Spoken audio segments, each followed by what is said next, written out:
بسم اللہ الرحمن الرحیم الحمدللہ رب العالمین والصلاة والسلام علی اشرف الانبیاء وسید المرسلین اما بعد رب اشرح لی صدری ویسر لی امری واحلل عقدۃ من لسانی یفقہوا قولی ربنا زدنا علما اللہم فقہنا فی الدین۔ آج ہم انشاءاللہ قرآن کریم کا اردو ترجمہ اور مختصر تفسیر کا جو درس ہے اس میں سورۃ الانعام اس کی آیت نمبر 35 سے 39 تک 35 سے 39 آیت کا مطالعہ کریں گے، اور ان آیات کے اندر بہت سے موضوعات کا احاطہ کیا گیا ہے، جس میں سب سے پہلا موضوع جس میں رسول اللہ صلی اللہ علیہ وسلم کی رحمت کا عالم ہمیں پتہ چلتا ہے، اور اسی طرح اللہ رب العزت کی جو حکمت ہے، اور پھر سماع موتیٰ یعنی مردے ان کا سننا، اس کے باطل عقیدے کو اللہ رب العزت نے یہاں پر بیان کیا ہے۔ اسی تناظر میں جو اوپر بات چل رہی ہے، اور اللہ رب العزت کی جو حکمت اور رحمت کے ساتھ جو حکمت ہے جس میں رحم ہی رحم ہے اس کا تذکرہ ہے۔ پھر آخرت میں اللہ رب العزت نے جو یوم حساب ہے اس کی عظمت کا تذکرہ کیا ہے، اور پھر الکتاب کی بات کی گئی ہے، اور جس کی تفسیر میں ہم پڑھتے ہیں کہ یہ قرآن و حدیث ہی ہیں، اور پھر آخر میں اللہ رب العزت نے گونگے بہرے لوگوں کا تذکرہ کیا ہے کہ وہ کون لوگ ہیں،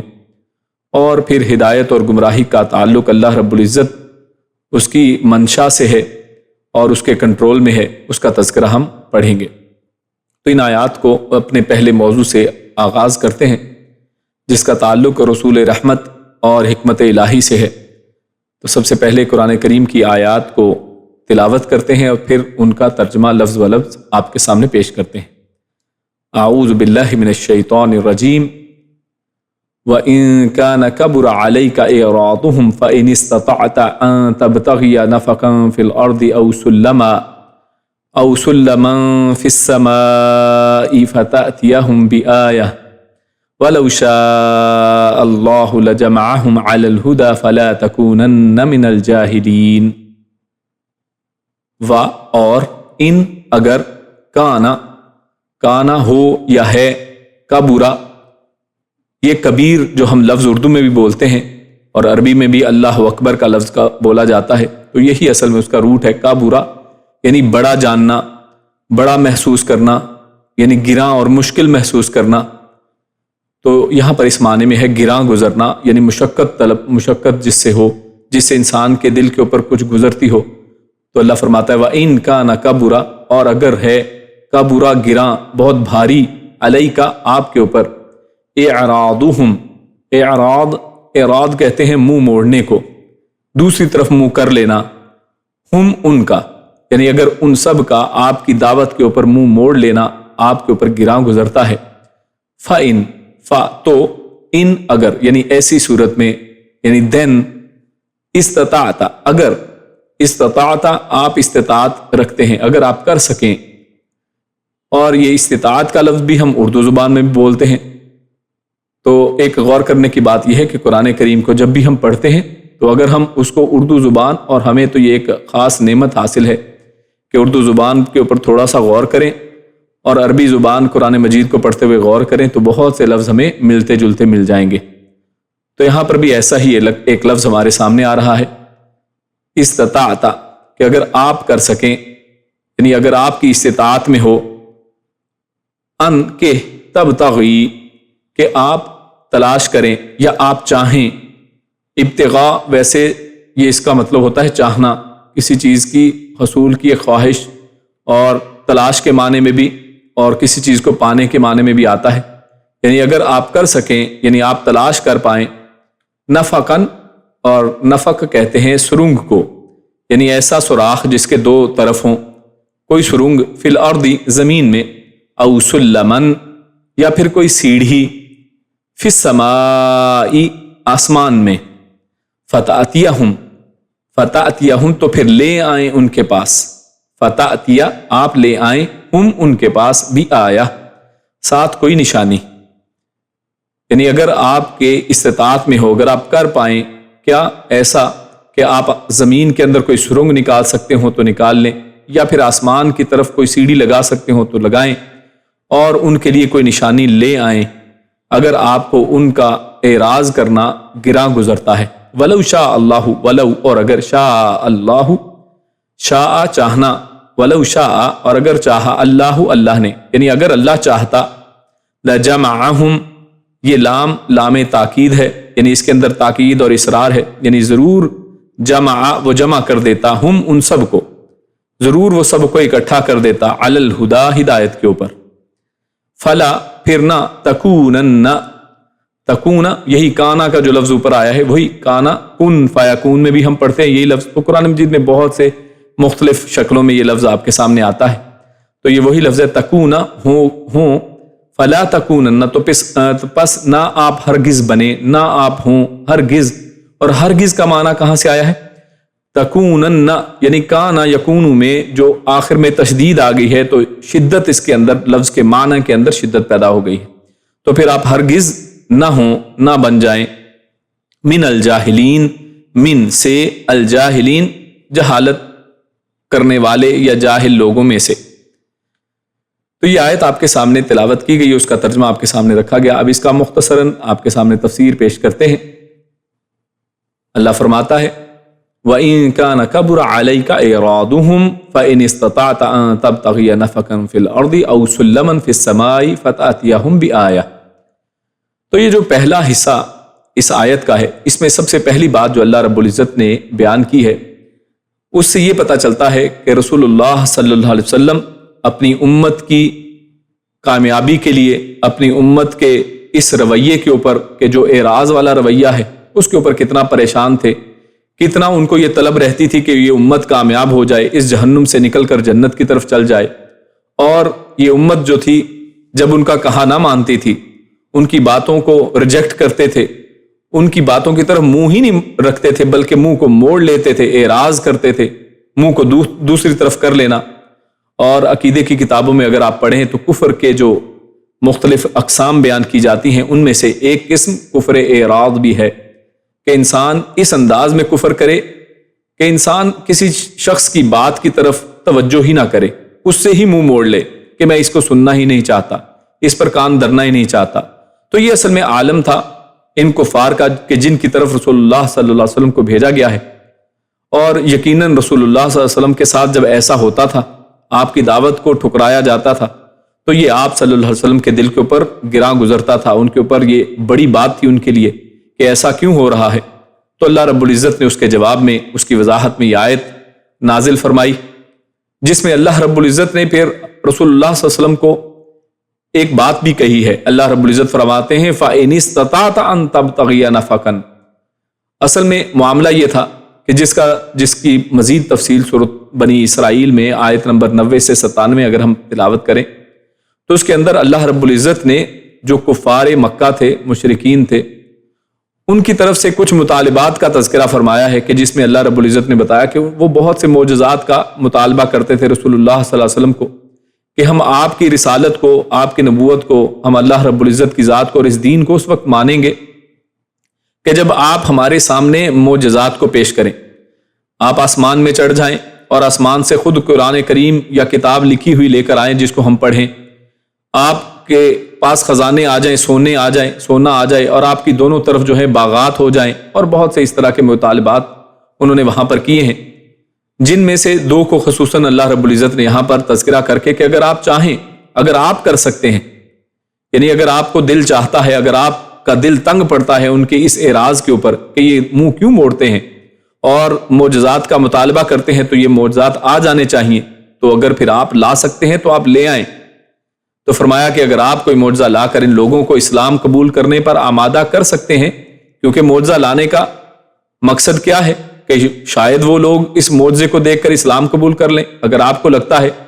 کہ اس معجزے کے لانے سے وہ اسلام قبول کر لیں گے، اور دو معجزات کا یہاں پر خصوصاً تذکرہ کیا کہ اگر آپ چاہیں، یعنی اگر آپ خود کر سکتے ہیں. اور اسی سے یہ بھی بات پتہ چلتی ہے کہ معجزہ کوئی نبی خود نہیں لا سکتا ہے. معجزہ کسی نبی کے ہاتھ کے اوپر اللہ رب العزت اگر لے آئے، کوئی ظاہر کر دے، تو یہ اللہ رب العزت کا کمال ہے، یہ اللہ رب العزت کے کنٹرول کے اندر ہے، یہ اس کا تصرف ہے کہ وہ کسی نبی کے ہاتھ سے کچھ بھی کر دے. جو ایسی بات ہو جو انہونی ہو، جس کو عقل تسلیم نہ کرتی ہو، جس کو عقل عاجز آ جائے، جس کے جواب دینے میں کفار کا منہ بند ہو جائے، تو یہ کام صرف اللہ رب العزت کی ذات ہی کر سکتی ہے۔ اسی لیے اللہ رب العزت نے فرمایا کہ اگر آپ کر سکتے ہیں، یعنی کرنے کی ذات تو اللہ رب العزت کی ذات ہے کہ جو یہ کام کرے، لیکن اگر آپ کو لگتا ہے کہ ایسا کرنے سے وہ مان جائیں گے، تو اگر آپ کر سکتے ہیں تو کر دکھائیے۔ تو اللہ رب العزت نے رسول اللہ صلی اللہ علیہ وسلم کو سمجھانے کے لیے ایک خاص انداز استعمال کیا ہے۔ تو اللہ نے فرمایا فَتَأْتِيَهُمْ بِآيَةٍ، کہ آپ زمین کے اندر سوراخ کر کے اس کے اندر جائیں، اور اگر کوئی معجزہ نکال سکتے ہیں تو نکال لائیں، یا پھر اسی طرح آسمان کے اوپر چڑھ جائیں اور یہ جو نشانیاں آپ کو کہہ رہے ہیں یہ لا کر دکھا دیں اگر آپ کر سکتے ہیں، اگر آپ کے پاس استطاعت ہے۔ لیکن آخر میں اللہ رب العزت نے سمجھانے کے لیے ایک دوسرا انداز استعمال کیا اور بات کو کلیئر کر دیا۔ فرمایا وَلَوْ شَاءَ اللَّهُ لَجَمَعَهُمْ،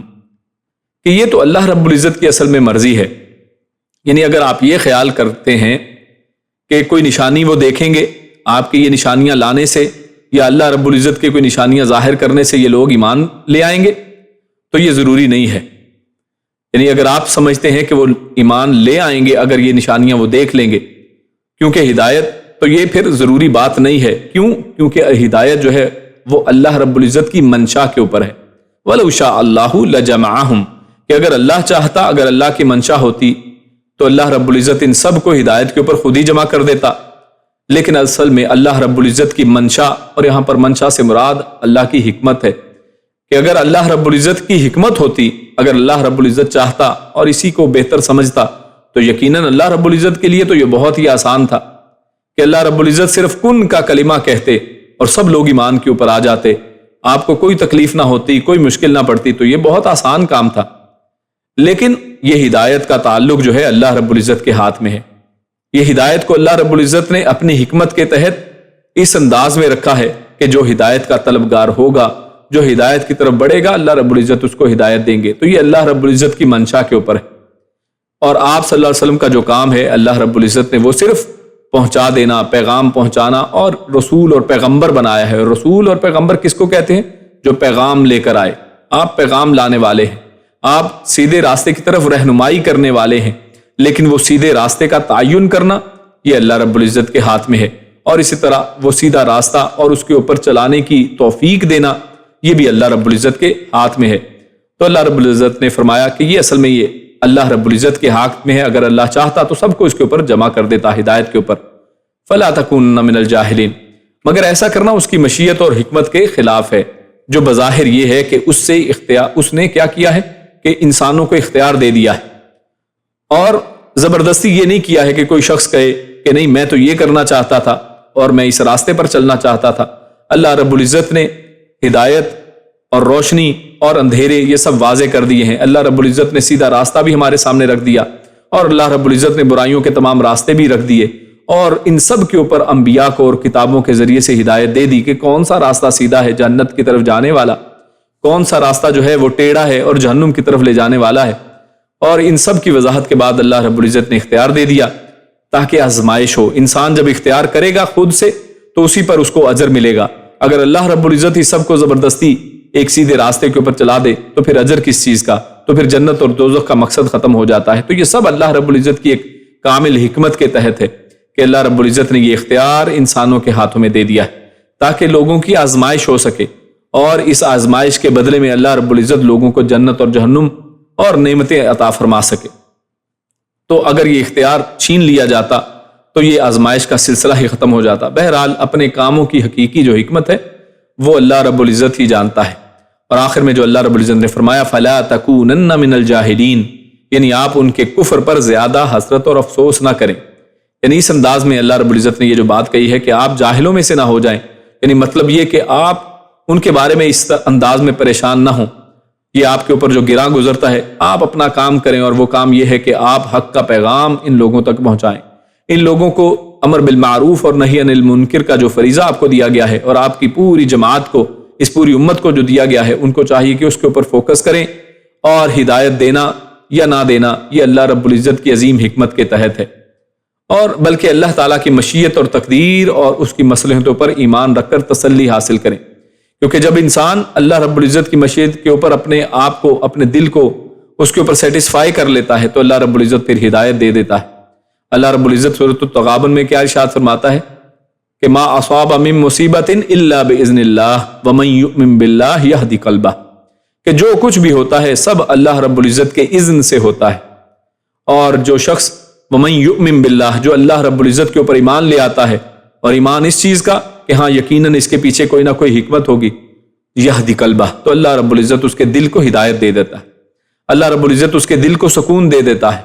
اور وہ شخص جو ہے وہ مطمئن ہو جاتا ہے۔ تو یہی اصل میں اطمینان اللہ رب العزت نے پیارے رسول صلی اللہ علیہ وسلم، جو اپنی رحمت سے مجبور ہو کر اپنی امت کے لیے اتنے یعنی اعراض کرنے والے لوگ جو بالکل اللہ کے نبی کی بات ہی نہیں مانتے ہیں، ان کے لیے بھی ان کا نہ ماننا اللہ کے نبی پر شاق گزر رہا ہے، لیکن اللہ رب العزت فرماتے ہیں کہ یہ سارا کچھ اللہ رب العزت کی ایک عظیم حکمت کے تحت ہے۔ اپنے اگلے موضوع کی طرف چلتے ہیں، جس میں اللہ رب العزت نے سماع موطا، جو مردے ہیں ان کے سننے کے حوالے سے ایک بات کی ہے، اور اس انداز میں ایک سمجھانے کا انداز ہے، اور پھر ساتھ اللہ رب العزت نے اپنی حکمت، اور حکمت جو رحمت کے تحت ہے اور جس کے اندر رحمت ہی رحمت ہے، اس کا تذکرہ فرمایا ہے۔ اللہ فرماتا ہے اعوذ باللہ من الشیطان الرجیم انما یستجیب الذین یسمعون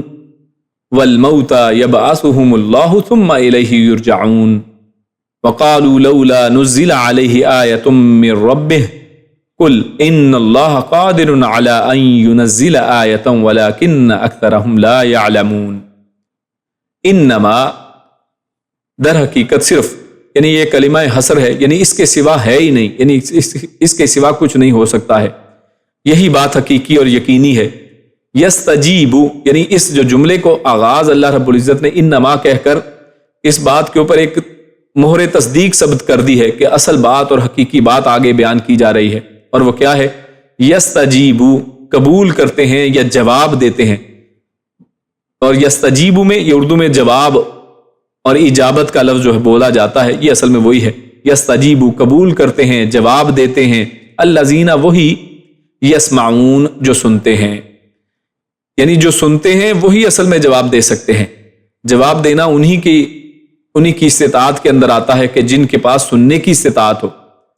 جو سن نہیں سکتے ہیں وہ جواب نہیں دے سکتے ہیں۔ والموتى، اور مردے، یبعثهم اللہ، اور مردے جو ہیں، اور یہاں پر مردوں سے مراد کافر لیا گیا ہے، یبعثهم، ان کو اٹھائے گا، اللہ، اللہ، ثم، پھر، الیہ، اسی کی طرف، یرجعون، وہ سب رجوع کریں گے، وہ سب لوٹائے جائیں گے۔ وقالو، اور وہ سب کہتے ہیں، ان سب نے کہا، لولا، کیوں نہیں، نزل، اتاری گئی، علیہ، آپ صلی اللہ علیہ وسلم پر، آیتن، کوئی نشانی، یعنی اس کے اوپر، یعنی جو ہم پر جو نبی بھیجا گیا ہے اس پر کوئی آیت کیوں نہیں اتاری گئی، من ربہ، اس کے رب کی طرف سے۔ اور یہاں پر آیت سے مراد قرآن کریم کی آیت نہیں، بلکہ اس سے مراد معجزہ اور نشانی ہے۔ قل، آپ کہہ دیجئے، آپ فرما دیجئے، ان اللہ، بے شک اللہ، قادر، وہ قدرت رکھتا ہے، قادر ہے، علی، اوپر، ان، یہ کہ ینزل، وہ اتارے، آیتن، کوئی نشانی، یعنی اللہ رب العزت یقیناً اس چیز کے اوپر قدرت رکھتا ہے کہ وہ کوئی نشانی اتار دے۔ ولیکن، لیکن، اکثرہم، ان میں سے اکثر، لا یعلمون، وہ جانتے ہی نہیں ہے، وہ سمجھتے ہی نہیں ہے، وہ ادراک نہیں رکھتے۔ تو یہ دو آیات ہم نے آپ کے سامنے تلاوت کی۔ اللہ رب العزت نے پہلی آیت میں ارشاد فرمایا، انما یستجیب الذین یسمعون۔ یہ مختصر سی ایک بات اللہ رب العزت نے کی ہے، لیکن اس کے اندر بہت ہی گہرا معنی اللہ رب العزت نے سمو دیا ہے۔ اس کا ان آیات جو پیچھے سے ہم پڑھ رہے ہیں، ان کے تعلق سے، اس حوالے سے اگر معنی کریں تو اللہ رب العزت نے یہاں پر یہ کافروں کو اصل میں مردوں کے ساتھ تشبیہ دی ہے، جیسا کہ اکثر مفسرین نے یہی اس کا ترجمہ کیا ہے کہ یہاں پر اللہ نے فرمایا کہ قبول تو وہی کرتے ہیں کیونکہ یہ لوگ اعراض کر رہے ہیں، جیسے پچھلی آیت میں ہم نے پڑھا، اللہ کی بات اللہ کے نبی کی بات کو مان نہیں رہے ہیں، اور پچھلی دفعہ بھی ہم نے پڑھا تھا کہ اللہ رب العزت فرماتا ہے کہ یہ آپ کی جو ہے وہ آپ کو صادق ہی سمجھتے ہیں، آپ کو سچا ہی سمجھتے ہیں، اصل میں یہ جو تکذیب ہے یہ تو اللہ کے دین کی کر رہے ہیں، یہ تو اللہ کی کتاب، اللہ کے نازل کردہ پیغام کی تکذیب کر رہے ہیں۔ تو اس طرح کے کذاب لوگ، اس طرح کے جو اعراض کرنے والے، منہ موڑنے والے لوگ ہیں جو ہیں، اور جن کے اوپر اگر عمومی لفظ بولا جائے تو جو کفر کرنے والے لوگ ہیں، تو اللہ رب العزت نے ان کو یہاں پر فرمایا کہ جو سنتے نہیں ہیں، یعنی وہ جو قبول کرتے ہیں وہی لوگ سنتے ہیں، وہ سب وہی لوگ جو سب سنتے ہیں وہی اصل میں قبول کرنے کی استطاعت رکھتے ہیں۔ تو کیونکہ یہ لوگ قبول نہیں کر سکتے ہیں، قبول ہی نہیں کر رہے ہیں، اور اس وجہ سے اللہ رب العزت نے ان کے قبول نہ کرنے کو اس انداز میں بتایا کہ جیسے یہ مردے ہیں، ان کو مردوں کے ساتھ تشبیہ دے دی کہ جن کو آپ جتنا مرضی پکارتے رہیں یہ جواب اس کے جواب دے ہی نہیں سکتے۔ آپ ان کو جتنا مرضی باتیں بتاتے ہیں، آپ ان کو ہدایت کی باتیں کبھی نرم انداز میں، کبھی سخت انداز میں، کسی بھی انداز میں بتائیں، لیکن ان لوگوں کے کان جو ہیں وہ بند ہو چکے ہیں، یہ جواب ہی نہیں دے سکتے ہیں۔ یعنی ان کفار کے ضمیر جو ہیں وہ مردہ ہو چکے ہیں، کیونکہ یہ جو دو باتیں ہیں، یعنی قبول کرنا اور سننا، یہ اصل میں مردوں میں نہیں پایا جاتا ہے، کیونکہ نہ ہی مردے سنتے ہیں اور نہ ہی کیونکہ وہ سنتے نہیں ہیں تو پھر جواب کیسے دیں گے۔ تو لہٰذا اسی لیے اللہ رب العزت نے یہاں پر ان کی اس حالت کو مردوں کی حالت کے ساتھ تشبیہ دے دی ہے، اور ان مردوں کو اگر عقل آئے گی تو اسی وقت جب اللہ تعالیٰ ان کو دنیا سے اٹھائے گا۔ اس لیے فرمایا وَالْمَوْتَى يَبْعَثُهُمُ اللَّهُ، یعنی یہ جو مردے ہیں، یعنی یہ مردے کون؟ یعنی یہی جو سنتے نہیں ہیں اور اسی لیے قبول نہیں کرتے ہیں۔ تو یہ جو مردے ہیں، یہ جو کفر کرنے والے لوگ ہیں، جو ہیں تو اصل میں زندہ چلتے پھرتے لوگ، لیکن ان کی حالت مردوں جیسی ہے، تو اصل میں ان کو سمجھ اسی دن آئے گی جب اللہ رب العزت قیامت والے دن انہیں اٹھائے گا، اور جب یہ اپنی آنکھوں سے اللہ رب العزت کے یہ جو وعدے ہیں جو جنت کے اور دوزخ کے ان کو اپنی آنکھوں سے دیکھ لیں گے، جب حساب و کتاب کو اپنی آنکھوں سے ہوتا ہوا دیکھ لیں گے، جب یہ پل صراط کو اپنی آنکھوں سے دیکھ لیں گے، جب اس سے نکلنے والی جہنم سے نکلنے والی جو لوئیں ہیں، جو لپک ہے اور جو اس کے شعلے ہیں، ان کا مناظرہ کر لیں گے، تب اصل میں ان کو سمجھ میں آئے گی۔ تو اسی وجہ سے اللہ رب العزت نے فرمایا وَالْمَوْتَى يَبْعَثُهُمُ اللَّهُ ثُمَّ إِلَيْهِ يُرْجَعُونَ، کہ ان سب نے لوٹایا تو اسی کی طرف جانا ہے، تو لہٰذا اللہ رب العزت جب ان کو اٹھائے گا تو تب ان کو سمجھ میں آئے گی۔ تو یہاں سے مردوں کے جو اگر دوسرا ایک معنی جو ہے وہ بھی ہمارے سامنے واضح ہوتا ہے کہ جو مردے ہیں وہ سنتے نہیں ہیں، یہ بھی بات صراحت سے واضح ہو جاتی ہے۔ اسی وجہ سے اللہ رب العزت نے ان لوگوں کو بھی مردہ قرار دے دیا کہ جو سنتے ہی نہیں ہیں اور سن کر پھر جواب نہیں دیتے ہیں، اس کو قبول نہیں کرتے۔ تو اس سے یہ بھی پتہ چلتا ہے کہ جو مردوں کے بارے میں ایک باطل عقیدہ ہے کہ جو لوگ اکثر یہ سمجھتے ہیں کہ ہم جو لوگ فوت شدہ ہیں ان کی درگاہوں پر، ان کی قبروں پر جائیں گے اور ان کے سامنے اپنی التجائیں، اپنی حاجات اور وہ رکھیں گے تو وہ اس کو سنیں گے اور اس کو قبول کریں گے۔ تو اللہ رب العزت نے یہاں پر اس آیت میں یہ بھی واضح کر دیا کہ قبول تو وہ کرتا ہے جو سنتا ہو، اور مردہ جو ہے وہ تو سنتا ہی نہیں ہے۔ اگر وہ سنے گا تبھی تو وہ قبول کرے گا، اگر وہ سنتا ہوگا تبھی آپ کی التجا اس تک پہنچے گی، اور جب وہ آپ کی التجا اس تک پہنچے تبھی وہ اس کو قبول کر سکے گا۔ تو یہ دونوں ہی چیزیں اصل میں ایک مردے سے محال ہیں۔ تو یہاں پر کیونکہ مردے سنتے نہیں، اسی لیے وہ جواب نہیں دے سکتے ہیں، اور جواب دینے کے لیے تو وہی قابل ہے جو سنتا ہو۔ اور سورۃ النحل میں اللہ رب العزت نے اس کو مزید ایک اور انداز میں وضاحت کر دی ہے، جس سے بات اور سمجھ میں آ جاتی ہے۔ اللہ رب العزت نے آیت نمبر 20 اور 21 میں ارشاد فرمایا وَالَّذِينَ يَدْعُونَ مِن دُونِ اللَّهِ لَا يَخْلُقُونَ شَيْئًا وَهُمْ يُخْلَقُونَ، اور جن لوگوں کو یہ لوگ اللہ کے سوا پکارتے ہیں وہ کسی چیز کو پیدا نہیں کر سکتے بلکہ وہ خود پیدا کیے گئے ہیں۔ وَهُمْ يُخْلَقُونَ، اور آگے اللہ رب العزت نے جو بات کہی ہے وہ سمجھنے والی ہے۔ امواتن، یہ تو مردے ہیں،